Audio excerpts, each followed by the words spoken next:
as you've seen the video, what am I into actually? So I can talk about it because I have gone through whatever, and I belong to a very different background, not the one which you're seeing now.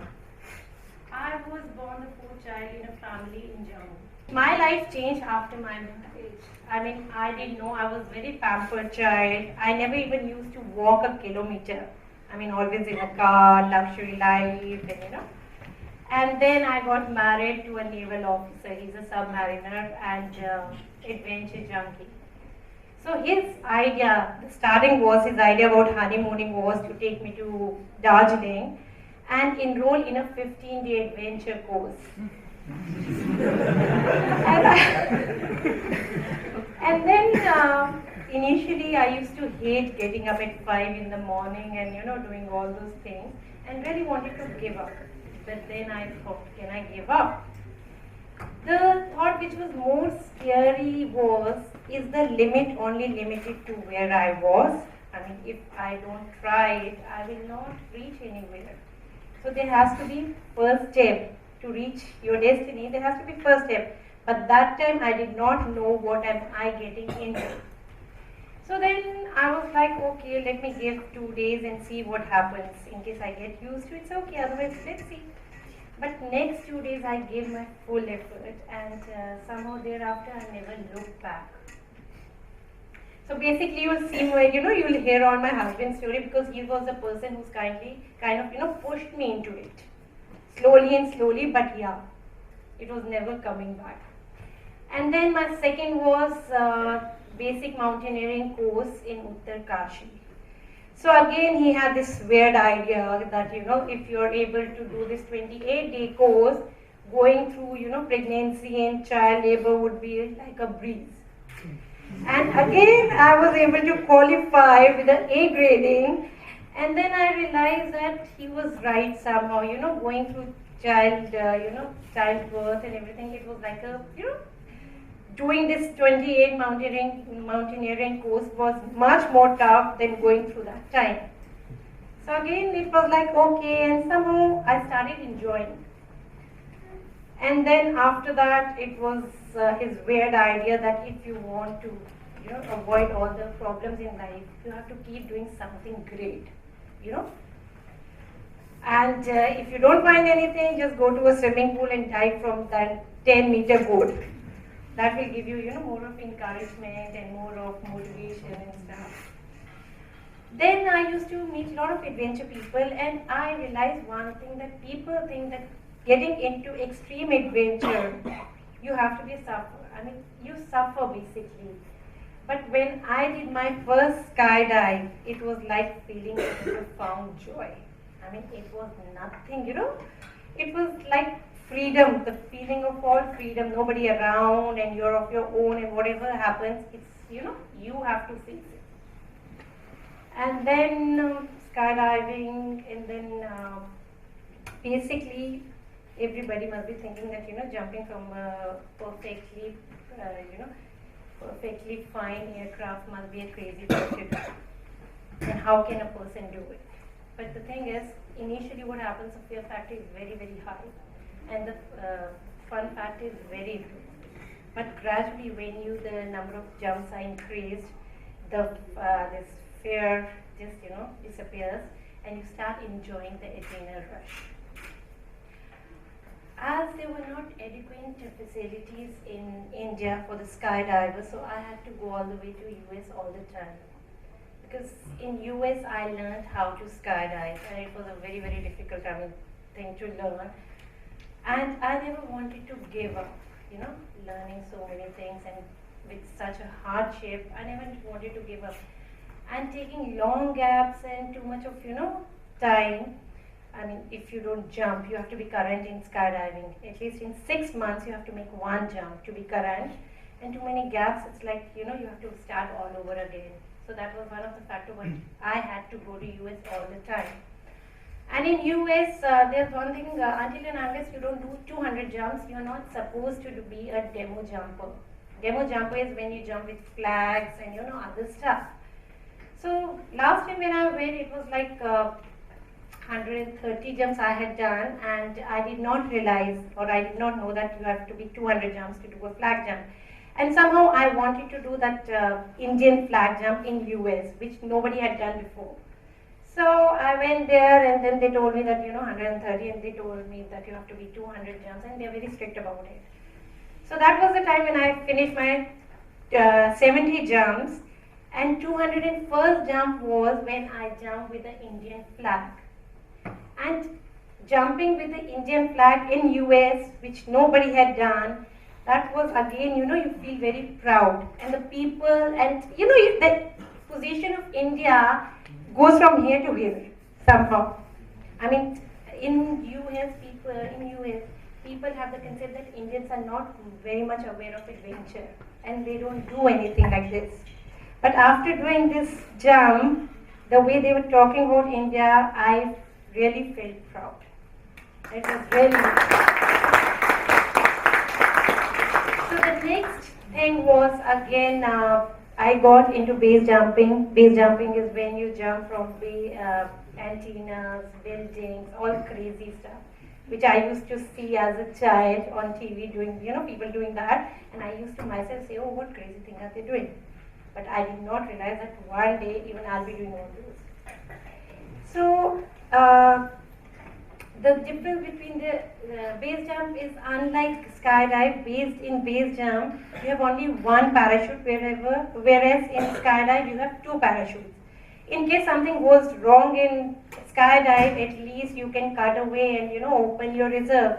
But in base jump there's one parachute, and the reaction time is very, very limited. And in base jump you generally jump from very low fixed objects. So if something goes wrong, as the reaction time is very limited, that is, you can die rather than getting injured. But then that's okay, One life you have to live the way you want. And by this time, somehow I had become passionate about, the adventure had become passion. As it is since childhood, I had no passion as such. But after doing my skydive, base jump, mountaineering, somehow I got really involved with the adventure. And now it has become my dream also. Like other dreams, this dream had a lot of obstacles. It was hard, all the time you had to go out, leave the family, learn, a lot of stuff was there. But then, rather than giving importance to the obstacles, it's always better to give importance to your dreams. And that is how, and that you have to fight it out, a lot of odds, and then your dreams become reality. And that has happened with me. After that, it was like, now what? As it is, you get bored with, adventure very easily, and then you want to get into something else as well. So in 2010, my family went on vacation to Andamans. Again, vacation and adventure going side by side. So this time my kids wanted to get into scuba diving. So they wanted to in fact they wanted me to learn scuba diving. And as it is till late 30s, I had not learned how to swim also. So after that, again there was something different for me, and again there was fear of water. And now this time I knew that I have to push my limit. And what is the limit basically? It is the highest code, which is, which you have got in your mind to certain things you can do. And this limit restricts you a lot from doing and going out of your comfort zone. And if you want to go beyond your limit, it's only you who can go. Nobody can help you out with that. Yeah, you have to make your score higher and higher. So now this was like, okay, let me try. And whenever I used to see the sea, I used to be like kind of quiet. I never used to talk because there was some kind of fear inside me. And I knew I had to push that thing. So, happened again, I started diving, and first dive it was like, it left me static. when I came on the surface, I was like kind of shouting before even catching my breath. And the second time it was like, okay, excitement was going, but again that, some kind of fear was coming. Third time I was thinking, oh, why am I here? What am I doing? And why should I do it? But then I never wanted to stop there, because I had learned one thing, that all adventure is a mind game. You keep pushing your mind, you have to kind of fight it out with your mind. No, you can do it. There's nothing which you cannot do it. So then it was like, okay, so let me do it. And I just pushed myself. I pushed myself to that extent that I became the master scuba diver trainer, duly certified by Professional Institute of Diving Instructors. I was the first lady again who was doing all these things. And then, as it is, when whatever I've done, it was like now I had one symbolic thing with me, that was to unfurl the Indian flag. Wherever I've gone, I've done that. Whether it was when I was doing my base jump, I was the only woman who has jumped from KL Tower with the Indian flag. And then in skydiving I did, and now it was time to do in scuba. So off Goa, we dived in 60 feet and unfurled the Indian flag. So there was one very good thing about my husband. What he used to do was, he used to hand over me the tickets and the list of goals what I had to achieve in that particular tour, wherever I was going. So sometimes it was like skydiving, sometimes it was base jumping, whatever I've done. But then one thing I realized was I had something in me, which was a motivating factor, whatever, which kept me, going, and I somehow used to enjoy doing all those things. And I'm sure in all of us we have that thing, which maybe you can take it out yourself, or if somebody pushes you, it will automatically come out. I'm sure of that, everybody has something or the other. And once you have to just, try. You like it, it's okay. You don't like it, you can just move off. But at least try once in life. So now this scuba diving gave me something which now others, this adventure sport gave me. I opened a scuba diving academy 3 years ago, and I have trained the disabled divers as well as hundreds of kids.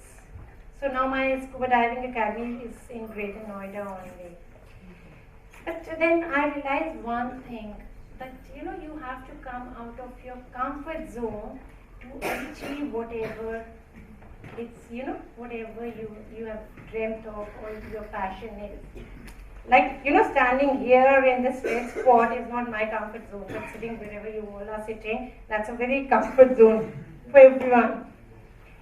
So this was it, and I realized one more thing, that the fear is always there in our lives from one thing or the other. But the magic only lies when you come or overcome that fear. So whenever I have that kind of feel in me, that fear, I just read that twin.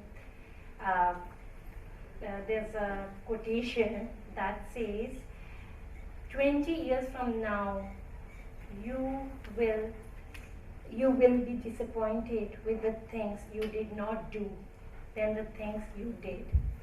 So throw away your bowline, sail away from the harbor, safe harbor. Let the trade winds catch in your sail. Just explore, dream, and discover. If I can do it, I think everyone can do it. Thank you so much.